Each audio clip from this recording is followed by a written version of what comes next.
National Education Policy 2020, Ministry of Human Resource Development, Government of India. Multilingualism and the Power of Language 4.11. It is well understood that young children learn and grasp non-trivial concepts more quickly in their home language, mother tongue. Home language is usually the same language as the mother tongue or that which is spoken by local communities. However, at times in multilingual families there can be a home language spoken by other family members which may sometimes be different from mother tongue or local language. Wherever possible, the medium of instruction until at least grade 5, but preferably till grade 8 and beyond, will be the home language, mother tongue, local language, regional language. Thereafter, the home, local language shall continue to be taught as a language wherever possible. This will be followed by both public and private schools. High-quality textbooks, including in science, will be made available in home languages, mother tongue.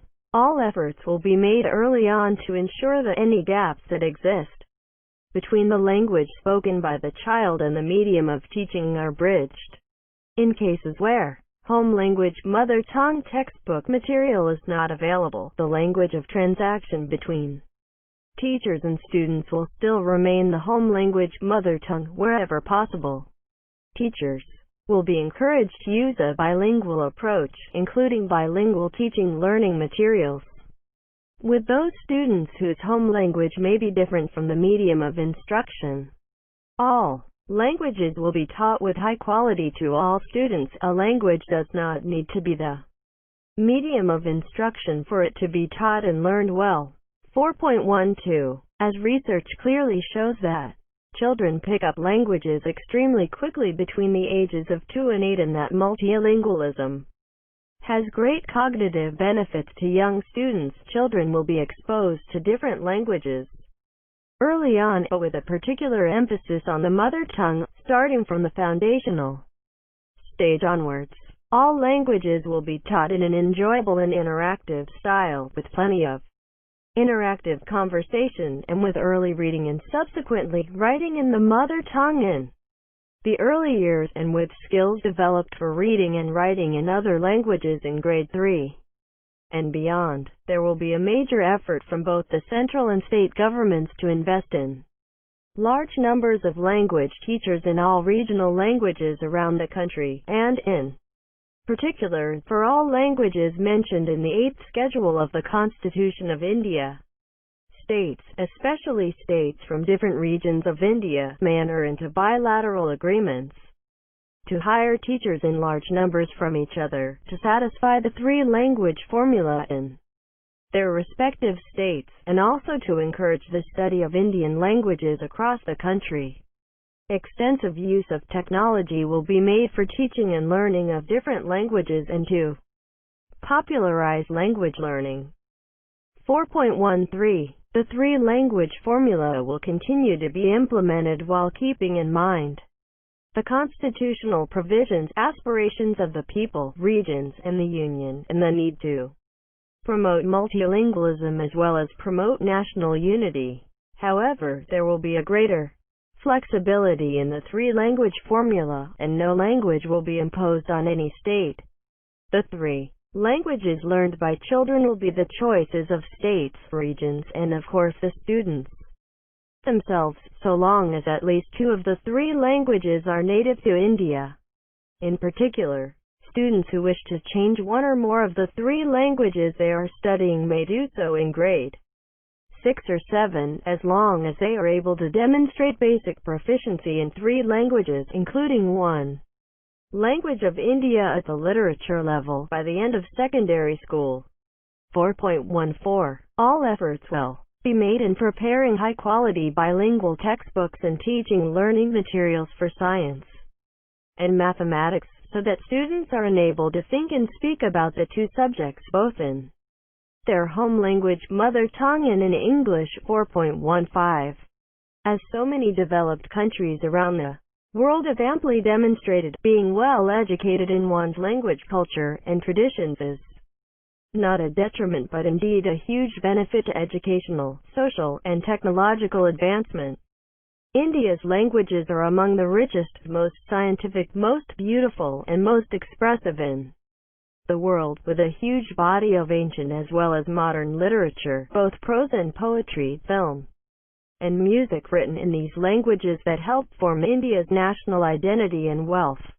For purposes of cultural enrichment as well as national integration, all young Indians should be aware of the rich and vast array of languages of their country and the treasures that they and their literatures contain. 4.16.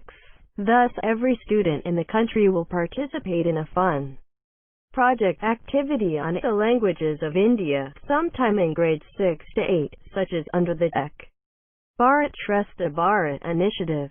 In this project activity, students will learn about the remarkable unity of most of the major Indian languages, starting with their common phonetic and scientifically arranged alphabets and scripts, their common grammatical structures, their origins and sources of vocabularies from Sanskrit and other classical languages, as well as their rich inter-influences and differences. They will also learn what geographical areas speak which languages, get a sense of the nature and structure of tribal languages, and learn to say commonly spoken phrases and sentences in every major language of India, and also learn a bit about the rich and uplifting literature of each through suitable translations as necessary.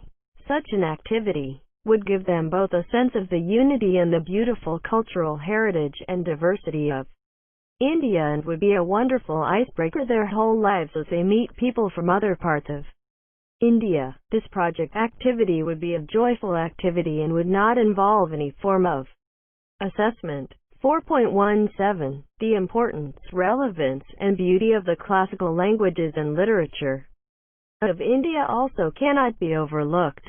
Sanskrit, while also an important modern language mentioned in the 8th schedule of the Constitution of India, possesses a classical literature that is greater in volume than that of Latin and Greek put together, containing vast treasures of mathematics, philosophy, grammar, music, politics, medicine, architecture, metallurgy, drama, poetry, storytelling, and more, known as Sanskrit knowledge systems, written by people of various religions as well as non-religious people, and by people from all walks of life and a wide range of socio-economic backgrounds over thousands of years. Sanskrit will thus be offered at all levels of school and higher education as an important, enriching option for students, including as an option in the three-language formula. It will be taught in ways that are interesting and experiential as well as contemporarily relevant, including through the use of Sanskrit knowledge systems and in particular through phonetics and pronunciation. Sanskrit textbooks at the foundational and middle school level may be written in simple standard Sanskrit SSS to teach Sanskrit through Sanskrit STS and make its study truly enjoyable. 4.18. India also has an extremely rich literature in other classical languages, including classical Tamil, Telugu, Kannada, Malayalam, Odia. In addition to these classical languages, Pali, Persian, and Prakrit and their works of literature too must be preserved for their richness and for the pleasure and enrichment of posterity. As India becomes a fully developed country, the next generation will want to partake in and be enriched by India's extensive and beautiful classical literature. In addition to Sanskrit, other classical languages and literatures of India, including Tamil, Telugu, Kannada, Malayalam, Odia, Pawali, Persian, and Prakrit, will also be widely available in schools as options for students, possibly as online modules, through experiential and innovative approaches. To ensure that these languages and literature stay alive and vibrant, similar efforts will be made for all Indian languages having rich oral and written literatures, cultural traditions, and knowledge.